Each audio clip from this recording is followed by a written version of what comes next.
નમસ્કાર મિત્રો, તારીખ છે આજે 24 ઓગસ્ટ 2026 વાર છે આજે સોમવાર। આજના વિડીયોની અંદર જીરું બજાર વિશે સંપૂર્ણ ચર્ચા આ વિડીયોની અંદર કરવાના છીએ। તે પહેલાં દરેક મિત્રોને ખાસ નંબર વિનંતી કે આપણી ચેનલ ઉપર જે મિત્રો નવા આવ્યા હોય તો ચેનલને ખાસ સબસ્ક્રાઈબ કરી દેજો અને વિડીયો પસંદ આવે તો વિડીયોને લાઇક કરી દેજો। તો મિત્રો, જીરુમાં અત્યારે જે નવા નિકાસના વેપારો આવે તો જ સુધારો જોવા મળે તેવી સંભાવનાઓ ખાસ તો રહેલી છે। જીરું બજારમાં આજે મામૂલી સુધારો જોવા મળ્યો છે, જેમાં ઊંઝાની અંદર આવકો હવે ઘટી રહી છે।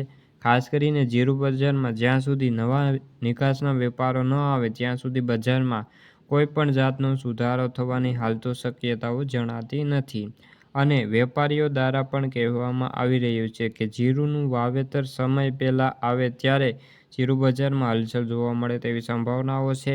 એ સિવાય આગામી 1 કે 2 મહિના સુધી કોઈ મોટી તેજી મંદીના સંકેત હાલ તો જણાતા નથી। દેશમાં ખેડૂતો પાસે હજી જીરુંનો મોટા પ્રમાણમાં સ્ટોક પડ્યો હોવાનો અંદાજ આવી રહ્યો છે, જેમાં ઊંઝામાં પણ 15 થી લઈને 20 લાખ બોરી જીરુંનો સ્ટોક પડ્યો હોવાનો અંદાજ મળ્યો છે। જો કે જીરુંનો ભાવ નીચે આવશે તો કીટોની ખરીદી થઈ શકે છે।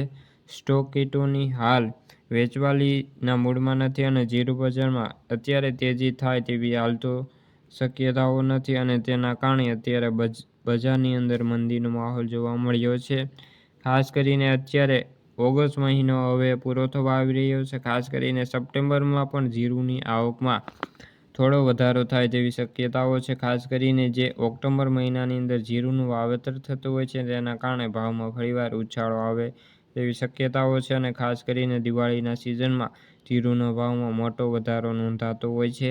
તો મિત્રો, આ હતી જીરુંને લગતી આજની ચર્ચા। વિડીયો ગમ્યો હોય તો વિડીયોને લાઈક અને સબસ્ક્રાઈબ કરી દેજો। ફરી મળીશું બીજા વિડીયો સાથે, ત્યાં સુધી બધા મિત્રોને જય જવાન જય કિસાન।